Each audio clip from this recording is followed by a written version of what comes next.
From Binghamton now, Deputy Majority Leader, thanks very much for your time. Good to see you. Liz, how are you today? I am well, thank you very much. I'm doing just fine.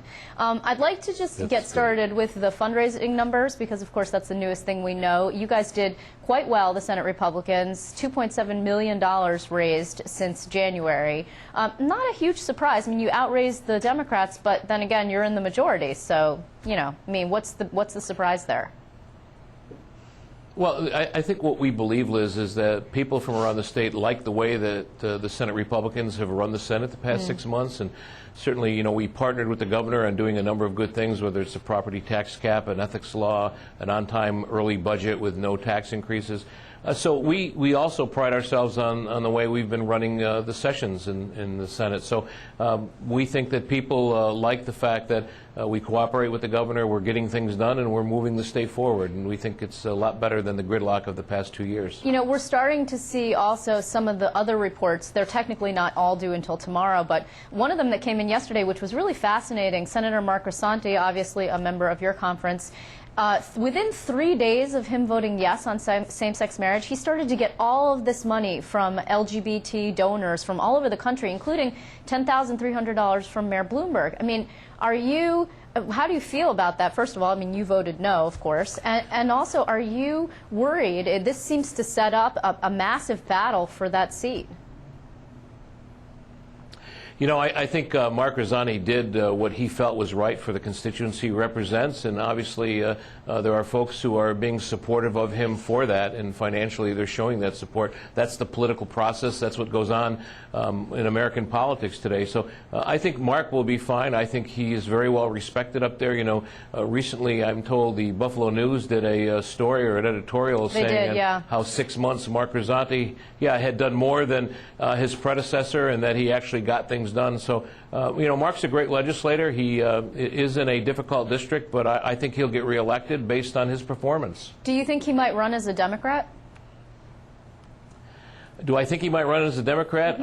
I think right now he's as a Republican. You know, I don't know. There have been some rumors of that. I haven't had any discussions, but you know what? Mark is a good legislator. He's part of our Republican conference, and he's going to stay part of our Republican conference.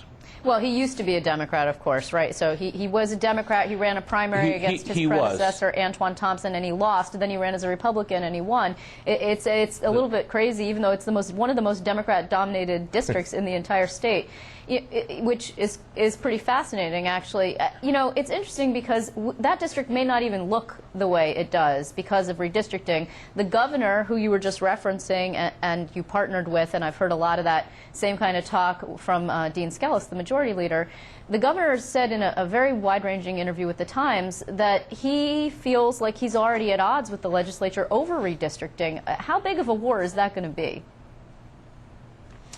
Well, you know, redistricting comes up every 10 years, as you know, and there's always issues with it. We believe that we're following the process in an orderly fashion, and I think that while there may be some differences with Governor Cuomo, I think at the end of the day we're going to be able to work out those differences, and, you know, we are on the same page as far as trying to move the state forward. Redistricting is something that always creates excitement, and because it's going to hold for the next 10 years. And, you know, right now, I think recently it was said that we are really the minority, Republicans are the real minority party in the state. I think the Democrats' enrollment like 50% versus 26%. Right. You know, redistricting is going to be a critical part. Look at it. You know, the redistricting issue is certainly, there's hearings going on right now, and you know, that'll be handled by Senator Nozzolio, and certainly if there's any court action, the courts will deal with that. But for the most part, we want fair representation as a Republican conference. Okay, we think we've done a good job at that Senator, this year. We want to hold on. continue. The only way, as you say yourself, Sure. I mean, the only way that you have, quote-unquote, fair representation, which I assume in your mind means a balance of power in state government, and that the Republicans continue to hold the majority in the Senate, right? That's what you mean when you say a balance. Well, Liz, that is absolutely true. I think we've shown that just in the short 6 months that we've retaken the Senate.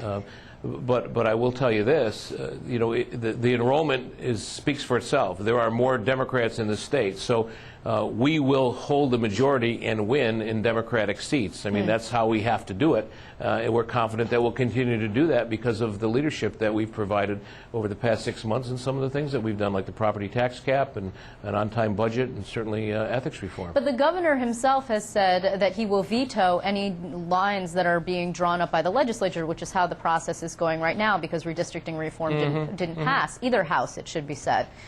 And the governor also admits that it will be very difficult for the Republicans to hold on to the majority. If the lines change and the lines are quote-unquote fair, do you still believe that the Republicans can hold on to the majority by just winning in Democrat-dominated districts? That you believe that's possible? I really believe that. I believe that because, as we said earlier, you know, we partnered with the governor on some things. He is a Democrat. I hear it in my district. You know, I have a slightly Republican district. It's not the district it used to be, but I have Democrats come up to me and say, you know, it's really great that you guys are working with Cuomo. You're moving the state forward. I think people are going to vote for the representation that we've been providing as a Senate Republican conference. I really do. And I think we will win in those Democratic districts, and we will hold a majority. So going forward, there are some things that actually were not done during this session. One of them was the health care exchange bill. It did pass the Assembly, did not pass the Senate. Are you expecting that you will be back at some point this summer to deal with that, and then also with a potential PEF contract that would have to be ratified by the legislature? Yeah, Liz, I'm not going to say we'll be back this summer, but I think we'll be back at some point, and maybe it'll be, you know, early fall, right after Labor Day. There are things that have to be cleaned up, and I think right now, you know, Senator Skelos is just letting the Senate in total, you know, go back to their districts and talk about what we've done and maybe do a little R&R. It's been a pretty busy session, and my guess is we will be back at some point, and there will be some cleanup. I think there'll be a number of pieces of legislation that maybe passed the Assembly, didn't pass the Senate, or passed the Senate and didn't pass the Assembly. So I think that'll take place at some point. Will that cleanup include a health care exchange bill? I know that members of your conference were concerned about quote-unquote Obamacare, about, you know, sort of codifying the health care reform law, which was very controversial, particularly in the last round of elections. Will you pass that bill? You know, I'm not going to say whether we'll pass the bill or not. I do know that we're going to discuss it. I do know that we've had a lot of questions in conference, and as you know, Senator Hannan, Senator Seward worked extensively, and we're trying to see how it intertwines and does become Obamacare, if that's the case, or what the state is in jeopardy of losing money. Certainly, at the end of the day, we'll do the right thing, but we do have a lot of questions, and I'm not going to predict whether we're going to pass it or not, but I do know that we'll come back and we'll ask those questions, and our staffs are working on those answers right now. Do you believe that you can continue this relationship with the governor going forward? I mean, he also said that there was sort of a set of circumstances that enabled him to be unusually have an unusual number of accomplishments, along with the legislature, of course, because it takes 3 people to make anything happen, or 3 bodies to make anything happen. But going forward, it seems that you might not be able to replicate that, particularly coming into another election season with very difficult things, including redistricting, which the governor has threatened to veto going forward. Sure. You know, Liz, there's always going to be differences. Nobody's ever going to be, you know, with each other all the time. But I do believe this. The governor has demonstrated, Governor Cuomo has demonstrated, at least in the first 6 months, that he cares first about the people of the state. We made a commitment when we took the Senate back. Senator Skelos, myself, the members of our conference, made a commitment and said that, you know, if we take the Senate back, and we did, that we were going to govern in a different fashion. We think that we're doing the right things. We're working with the governor. I think it can continue. I think it will continue. That's not to say we're going to disagree. That's not to say that he's going to go one way on an issue and we'll go another. But I think overall, if you know, you can bring the 2 parties together and then bring the Assembly on board. There are so many pieces of legislation that the governor was able to bring the Assembly. The property tax cap. You know, we passed that several times in our House. The Assembly had never dealt with the issue.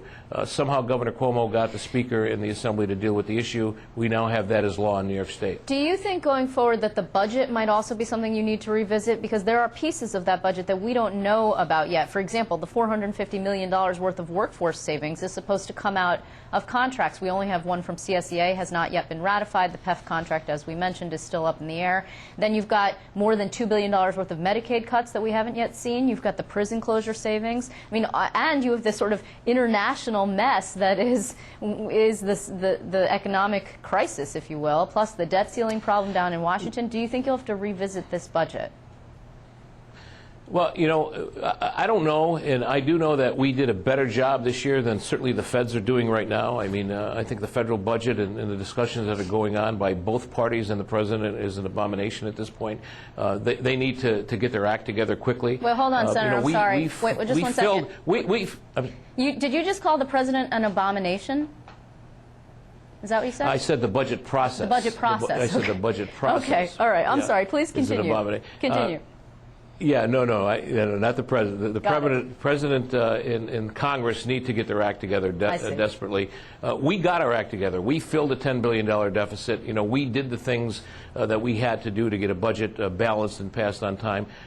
Whether or not those things have to be revisited depends on the economy, depends on revenues. You know, we're going to look at those revenue forecasts and certainly see what needs to be done. But I'm very proud of what we did this year with the state budget and passing it early and on time. Sent a very positive message that our federal representatives and the president could learn from New York State. Just a last question: will Dean Skelos continue to head the conference going forward? There were sort of these speculations and rumors right around the time of the same-sex marriage vote, which was very controversial for your conference, that there might be a coup coming out of the western part of New York State. Sure, you're out in that neck of the woods, so what's going on with that? You know, Liz, there was one coup that took place in 2009. I remember it quite well, and I don't see I don't see any other coups coming up. Look at Senator Skelos is a good leader. He's done a great job. The conference is behind him. I'm fully behind him. He has my support.